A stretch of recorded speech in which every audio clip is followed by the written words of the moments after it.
Bonjour Max, et merci d'avoir accepté de nous rencontrer pour répondre à quelques questions à l'occasion des 10 ans de la Chouette d'Or. Bonjour Liane, et puis j'en profite pour saluer tous les chercheurs de chouettes qui sont présents dans cette salle. La chouette a été votre première chasse, et elle reste sans doute la plus célèbre, en tout cas en France. À quoi attribuez-vous ceci? Écoutez, à vrai dire, je n'en sais rien. Je ne sais pas. Je pense que c'est arrivé à un bon moment en 93 et la sollicitude des médias, l'intérêt des médias à faire rebondir sans arrêt cette chasse au trésor a peut-être fait que ce succès a perduré et s'est amplifié. Mais je ne sais pas réellement pourquoi. Elle n'a rien de véritablement spécial. Non, je ne pense pas. Ça a été la première grande chasse au trésor française et puis je crois que tout vient de là. Parlons maintenant de ce fameux 23 avril. Dans quel état d'esprit étiez-vous? Quels préparatifs aviez-vous fait? Les préparatifs, j'ai réuni mes outils de terrassier, mais l'état d'esprit, c'était surtout une inquiétude d'être vu en train de creuser ce trou la nuit. C'est quand même bizarre, quelqu'un qui fait un trou la nuit, bon. Parce qu'à ce moment-là, il aurait fallu absolument tout recommencer, puisque les épreuves, tout ça était déjà chez l'imprimeur, et je crois que Becker m'aurait poignardé à coups de pinceau. La chouette a été votre première chasse, puis il y a eu Orval, TH 2001 et d'autres chasses encore. Vous êtes devenu un personnage célèbre. Qu'est-ce que cette notoriété vous a apporté? Ce qu'elle m'a apporté, je ne sais pas, et je ne peux pas réellement juger de ma propre notoriété, je ne sais pas, voilà. Ce qu'elle m'a apporté par ailleurs, c'est surtout... j'ai été obligé de réorganiser ma vie, puisqu'à l'époque, jusqu'à il y a 1 an et demi, je répondais aux questions par Minitel, donc ça me prenait beaucoup de temps, et j'ai dû me priver de certaines petites choses agréables dans la vie voilà, j'ai dû me réorganiser entièrement. Regrettez-vous d'avoir créé la chouette Non. telle que vous l'avez fait? Est-ce que vous la feriez différemment si vous deviez la refaire? Je regrette rien du tout. Je ferai sans doute des énigmes un peu différentes dans la mesure où j'irai d'un pied un peu plus léger sur les fausses pistes. Là, les fausses pistes sont très élaborées, comme j'ai toujours dit. Peut-être que ça, je ne le referai plus. Non, je me suis donné plus de mal à faire des fausses pistes vraiment, vraiment élaborées que de concevoir certaines énigmes. Non, je crois que les fausses pistes, il ne faut pas trop en faire. Là, j'en ai peut-être un peu trop fait. Voilà. Et est-ce qu'il y a quelque chose dans votre enfance ou votre adolescence qui vous prédisposait à créer des chasses? Je planquais les pantoufles de mon père et les bigoudis de ma mère. Voilà. Non, je plaisante. Vous n'avez pas toujours écrit des chasses au trésor. Il y a eu une vie professionnelle d'avant. Oui. Est-ce que cette vie professionnelle vous a conduit naturellement vers les chasses ou est-ce que c'est plutôt pour vous évader que vous? Non, il m'est arrivé d'organiser des rallyes pour les entreprises et le glissement du rallye surprise vers la chasse au trésor s'est fait de façon naturelle, sans même que je m'en rende réellement compte. Les chasses ludiques sont inventées de toutes pièces, même si elles se rattachent souvent à des éléments historiques. Vous intéressez-vous à de véritables trésors? Oui, dans une partie de ma vie, je me baladais avec une poêle à frire, donc un détecteur de métaux, et je passais pas mal de temps dans les bibliothèques. Mais aujourd'hui, j'ai plus le temps de faire tout ça. Je le regrette, mais j'ai pas le temps. Vous n'avez pas trouvé de trésors? J'ai pas trouvé de trésors, j'ai trouvé des trucs amusants, mais pas de trésors. 10 ans pour une chasse au trésor, c'est un bel âge. Vous battez les records de durée? Non, sauf erreur de ma part, la chasse la plus longue a duré 13 ans, et c'est un record que j'ai vraiment pas envie de battre. Mais vraiment pas. Voilà. J'imagine que pendant ces 10 dernières années, vous êtes passé par différentes phases. Avez-vous, par exemple, souvent pensé que la chouette était sur le point d'être trouvée? Ah oui, je suis passé par ces phases-là assez souvent, oui.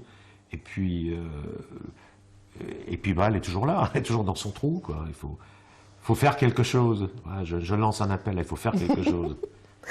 Vous avez souvent dit, vous avez dit tout à l'heure d'ailleurs, vous avez parlé des fausses pistes. Est-ce que vous avez tiré d'autres leçons, à part l'inutilité de créer des fausses pistes élaborées? Oui, enfin, il faut quand même, dans une chasse au trésor, il y ait des fausses pistes, mais des petites fausses pistes. Une chasse au trésor sans fausses pistes, c'est pas une chasse au trésor. Alors oui, ça m'a apporté des tas d'autres choses, mais je peux pas vous le dire, parce que c'est ça l'expérience acquise en 10 ans. Et mes clients, c'est ce qu'ils m'achètent. Ils me confient des chasses au trésor pour cette expérience-là. Vous avez affirmé qu'au cours de nombreuses chasses que vous avez écrites, vous vous efforcez de ne pas vous répéter. Est-ce que le processus de toujours se renouveler vous vient facilement ou est-ce que ça demande beaucoup d'efforts?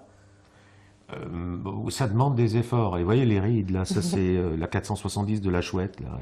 Et là c'est la l'énigme 26 de TH 2001. Non, ça demande des efforts. Ça vient pas tout seul, il faut ramer un peu, voilà. Il faut que ça reste élégant, que ça sente pas la sueur, et voilà. Mais vous n'avez pas de technique particulière ou d'endroit qui vous inspire? Non, non, je crois qu'il n'y a pas de technique. Ça vient tout seul, quoi. Mais en travaillant, il faut creuser, quoi. Comme on dit souvent, 1% d'inspiration, 99% de transpiration. À propos de renouvellement, à votre avis, la Chouette est-elle plus facile ou plus difficile que, disons, TH 2001? Ah, ça n'instrumente pas dans le même univers. Là, c'est un livre. L'autre, c'était une chasse sur Internet. C'est très, très, très différent. Internet permet plus de réactivité, d'interactivité. Le livre, c'est un support plus noble. Voilà. Mais c'est quand même très, très différent. Nous avons une question d'un chouetteur sous le pseudonyme d'Alcoolique Anonyme qui demande si les 1000 bouteilles offertes par la Confédération des caves particulières tiennent encore. Ah oui, bien sûr que les 1000 bouteilles, oui, ça tient toujours, qu'il se rassure. Il aura ses 1000 bouteilles s'il trouve la Chouette, aucun problème. Max, si vous deviez emporter sur une île déserte un seul livre, un seul disque et un seul objet, qui ne soit pas un objet de survie, bien sûr. Oh, bah, je pourrais vous répondre comme l'objet, un yacht, mais bon, je vais jouer le jeu. C'était quoi, un livre? Oui. Comment construire un radeau en 12 leçons. Le disque, ça serait un disque de blues et l'objet, un smoking ou un presse-purée. Ça vous va? Est-ce que vous avez une devise ou un bon mot que vous affectionnez particulièrement? Bah oui, la devise, c'est l'essentiel est invisible pour nos yeux. Évident, hein, pour un auteur de chasse au trésor. Et les bons mots, bah, en principe, tous les bons mots de Winston Churchill, plus ceux qu'il n'a jamais prononcés, mais qu'on lui attribue. Voilà. Par exemple? Oh, il y en a des millions. Quand à la fin de sa vie, on l'a transporté au Parlement, soutenu par 2 personnes, et que tout le monde a dit, oh, ce pauvre homme, un cerveau pareil, réduit à cet état-là, si c'est pas malheureux de voir ça, il a dit, oui, en plus, il est sourd, le pauvre. Donc voilà, ce genre de choses-là, j'adore. Quel défaut regrettez-vous d'avoir? D'être incapable de les compter tous. Est-ce qu'il y a une personne, vivante ou morte, avec laquelle vous aimeriez beaucoup parler? Vivante, vous, donc voilà qui est fait. Merci. Morte, oui, il y en a pas mal, oui. Pauline Bonaparte, John Kennedy Toole, Groucho Marx, la comtesse de Castiglione, Hergé, enfin il y en a des palanqués. Y a-t-il quelque chose, dans n'importe quel domaine, que vous détestez profondément? Ah oui, l'hypocrisie, la méchanceté gratuite, les gens qui s'en prennent aux enfants, aux animaux. Ah oui, ça, vraiment, je déteste ça. Mais j'aime bien les poncifs, comme vous pouvez voir. Max, pour proposer vos chasses au public, vous avez utilisé une variété de médias différents. D'abord les livres, avec La Chouette et Orval. L'Internet, bien sûr, dès le début, avec les chasses MSN. Et puis, bien sûr, TH 2001. Aujourd'hui, la télévision, avec Objectif Trésor sur la chaîne Play Jam. Il y a eu aussi la presse magazine, oui, avec les chasses de Paris Match. Quel médium avez-vous préféré? Je les aime tous. Ces supports sont tous différents. Non, franchement, j'ai pas de préférence particulière. C'est vrai qu'Internet, comme je disais tout à l'heure, offre une interactivité que les autres supports peut-être n'ont pas. Mais je n'ai pas de préférence. Si, peut-être le livre, parce que ça reste le support noble par excellence. Mais bon, je pense qu'on peut faire des chasses au trésor sur tous les supports. Aurons-nous bientôt une nouvelle chasse sous forme de livre? Oui, moi j'en ai bien envie, mais d'un autre côté, c'est certainement la forme la plus complexe de support à une chasse au trésor, parce que l'auteur ne maîtrise pas tout, on ne domine pas tout, et les éditeurs ont peur du duo dotation-rentabilité. Il y a toujours ce problème de rentabilité, problème sous-jacent d'économie qu'un éditeur ne peut pas traiter à la légère. Ce qui fait que ça reste un livre reste une chose difficile à gérer pour un auteur de chasse au trésor. Moi, j'ai pas de souci particulier avec ça, mais un éditeur, oui. Il faut que la dotation soit assez importante pour qu'il y ait un grand nombre d'acheteurs du livre, et d'un autre côté, en ayant une dotation importante, la rentabilité de l'opération diminue. C'est ça, il y a une balance à trouver, et ça, c'est pas évident à trouver. Mais je ne désespère pas de refaire une chasse au trésor sur livre, oui. Et si vous aviez totale liberté pour concevoir une nouvelle chasse, quel type de support choisiriez-vous? Quelque chose de déjà connu ou quelque chose... Non, plutôt quelque chose qui n'a jamais été fait, mais... Vous avez des idées? Ouais, j'en ai plusieurs, mais bon, pour l'instant, je préfère les garder pour moi. Vous gardez beaucoup de choses pour vous. Oui, bien sûr. Vous êtes en France le seul auteur véritablement professionnel de chasse au trésor. Est-ce que cette contrainte de se lever tous les matins en pensant il faut que j'écrive une chasse au trésor émousse votre créativité ou votre plaisir? Non. Oh non, non, non. D'abord, je ne me lève pas tous les matins pour écrire une chasse au trésor. J'aimerais bien, mais ce n'est pas vraiment le cas. Mais non, le jour où ça ne m'amusera plus, j'arrêterai.